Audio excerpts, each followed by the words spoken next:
Jubilito TV Official. Alright. Inyo at sa mga kabagis, this is Jubilito TV Official at ito na naman po muli ang isang edisyon ng ating reaction video mga kalingap at kabagis. No? Pero bago po lahat, syempre po, mega love shoutout po muna kay Kuya Val Santos Matubang, kay Ate Anna Vlogs, kay Kalingap Rab, kay Ruel of Malalag, Kalingap Netizens, Kalingap Subscribers, Kalingap Supporters, at lalong-lalo na po ang ating mga Kalingap Partners. Ayan po. Mega love shoutout po sa inyong lahat.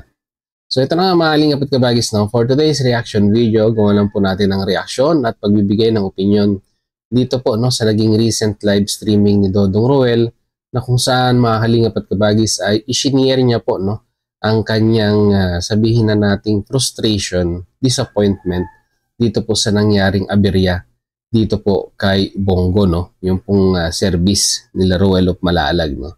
Dahil nga po on the way na sila sa beneficiaries at sa papiding program, then nangyari nga po ang hindi inaasahang pagkasira ng service ni Ruel of Malalag. No? At mabuti na lamang po, mga kalingap at kabagis, ay safe naman pong naitabi yung sasakyan. Although medyo malaki po ang sabihin na nating nasira or isang major component ng makina ang nasira, ay maayos naman pong naitabi yung sasakyan.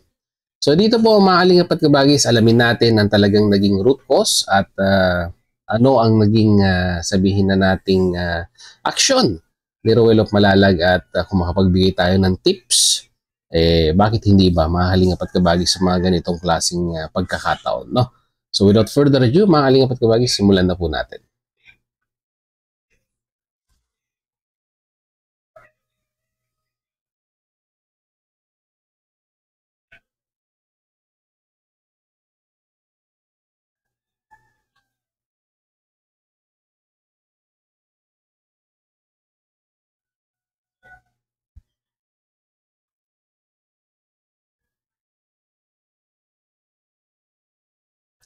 Hindi ba pala? Yes. Ito na. Let's go. Well, sa naguba. Ligaw sa ligaw. Naguba ang ano ba? Nasira ang fan belt. Oo. Wala. So base dito sa sinasabi ni Dodong Roel, fan belt daw po yung nasira. No? So pag sinabi nating fan belt, mga kalingap at kabagis, yan po yung belt na nagkokonekta sa fan. Yung tawag nito, engine fan, sa radiator at sa mismong pulley po ng crankshaft. Kung di po ako nagkakamali, no? Tama, crankshaft. So ito po ay nagdudugtong sa mga component na ito, kaya pag ito po ang naputol ay talagang hindi po talaga aandar yung makina, no? Di lang po ako sure yung mga ganitong klase ng sasakyan kung ito po ay converted or talagang left-hand drive po siya. Pero ang modelo po ay Kia. Normally, yung mga ganitong klase ng sasakyan ay talagang makikita mo lamang po no, sa southern part ng Pilipinas or sa Davao or parteng Mindanao. No? Marami po yung ganitong sasakyan sa pinanggalingan nila Dodong Roel. No? Talagang mabili po ito. Dahil unang-una po sa lahat, yung sa price range ay mas abot kaya, ika nga. And at the same time ay talaga nga naman pong yung tinatawag nating MUV, no? Yung multipurpose utility vehicle, no? Na nakita nyo naman may kargahan sa likod at may kargahan din po ng pasahero, which is talagang mainam na mainam sa mga kababayan po nating nagbabalak na magkaroon ng first owned vehicle, ika nga. So, pagpatuloy po natin. Wala kuya kasi ano, two timing belt yung naputol. Have you had a big trauma?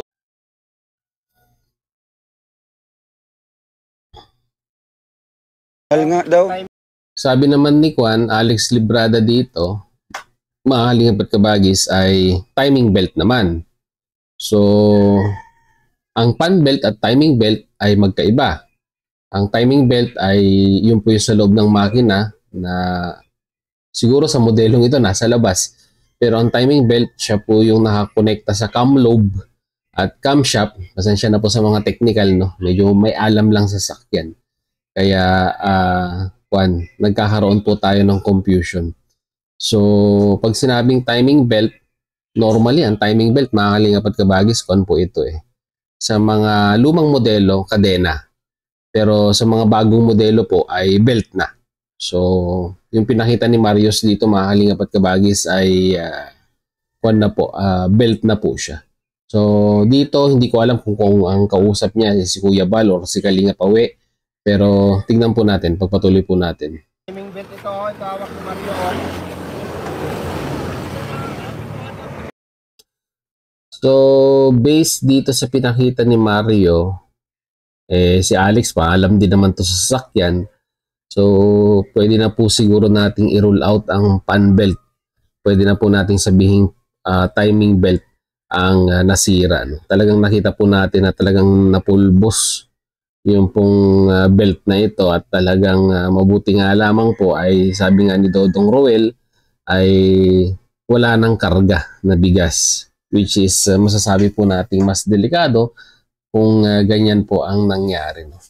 Actually, pag ganito po ang nangyari, naputol ang belt, timing belt man o pan belt yan, ay hindi naman po yan hindi naman po yan gigewang-gewang sa kalsada. Pag nangyari po yan, ang mangyari lang po dyan ay titigil ang makina at syempre, kung mabilis ang takbo mo, ay tapos maraming sumusunod or maraming nakasunod sa iyo, ay napakaalangan po talagang yan. Kailangan mo talagang itabi yan. No?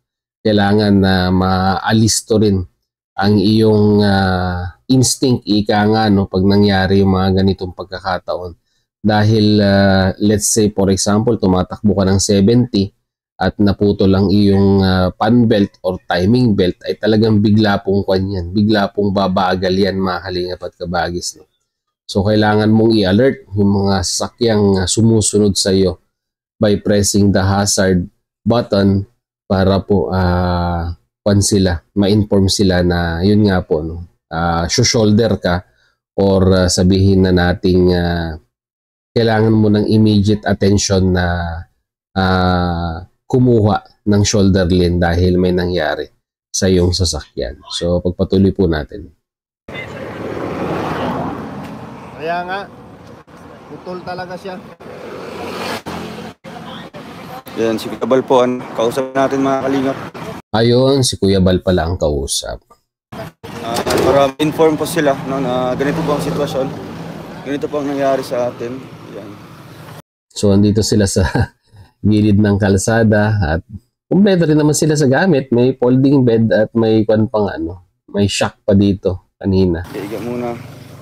Duyan-duyan. Yun, may duyan-duyan. Balak namin ko yung ihanap namin ng iwak.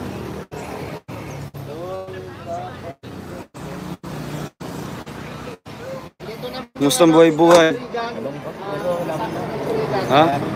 Parang bagong gising pa si Bigis dito. Live to live. Ay, grabe. Ay, shout out! Naawa sila kay Bongo. Kay Kuya Bongo. Pero mabuti na lang kasi dito tayo, safe tayo dito. Diyan kaya diretso na lang kami ng Pilar. Donsol. Sa Donsol landing pad kasi may magre-rescue si Dodong ng beneficiary doon. Tapos magpa-feeding. Sige kuya, hindi na rin kami aabot dyan kuya. Hindi na kami aabot.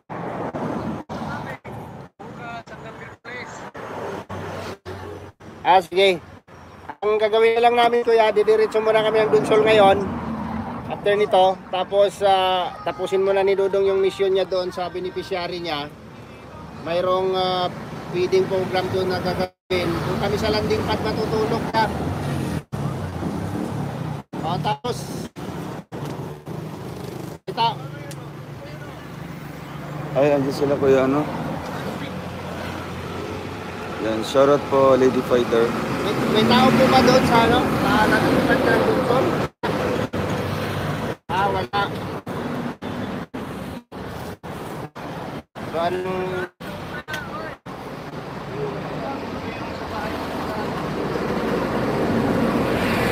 bahay niya, Makante.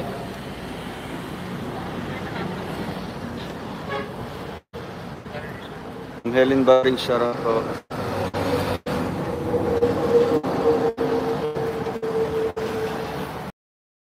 So, dito mga kalingap at kabagis, makikita natin talaga na malaki ang naging issue ng service nila Roel of Malalag si Bongo, no?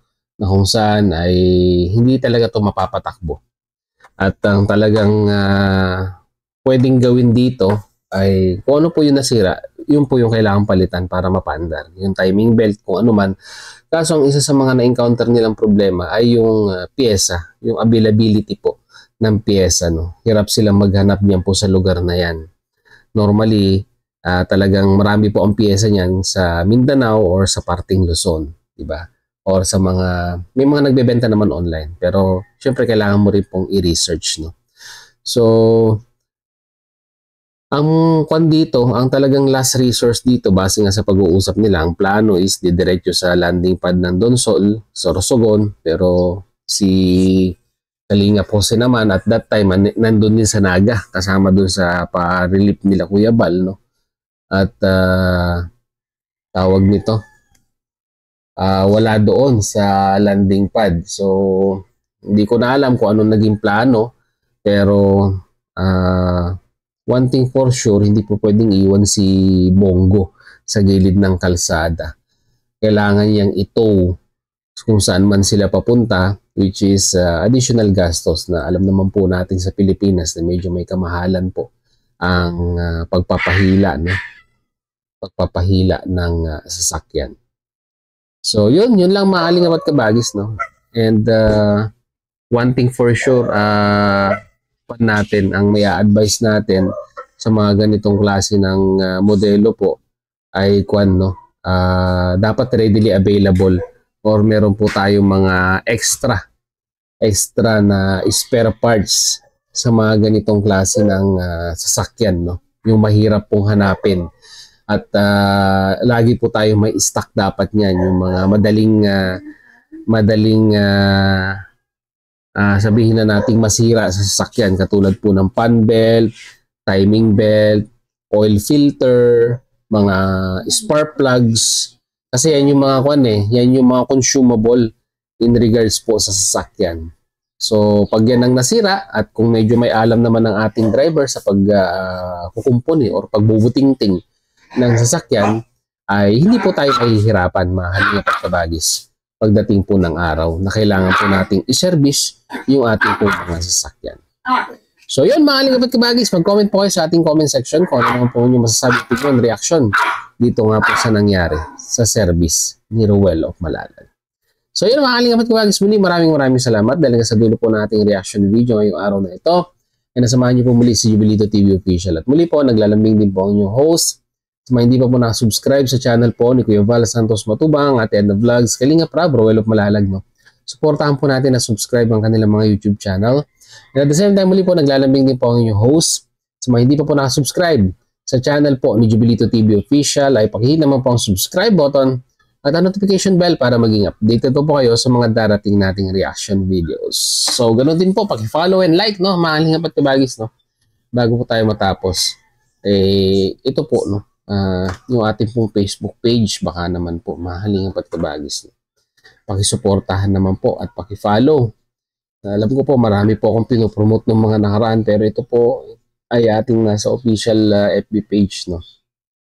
Sana po natin suportahan po natin mga kalingap at kabagis. Ito po, Jubilito TV Official, ang ating official FB page na may po, no? Mga kalingap at kabagis, no? Ito po, ayan. Suportahan po natin mga kalingap at kabagis, no? Paki-follow and like ang ating official FB page na kapares din po ng ating official YouTube channel, Jubilito TV Official, na meron pong 182 followers na po, no? Mga kalingap at kabagis, no? Nag-upload po tayo dito. Ayan, nakita nyo naman, di ba? Kompleto po yan, pati thumbnail nandyan, kasama po sa na-upload natin. So yun mga kalingap at kabagis, muli hanggang dito na lang. Jubilito TV Official, proud member po ng Team Koos ng year 2024. As I always say, mga kalingap at kabagis, peace, God first, God bless po. Bye!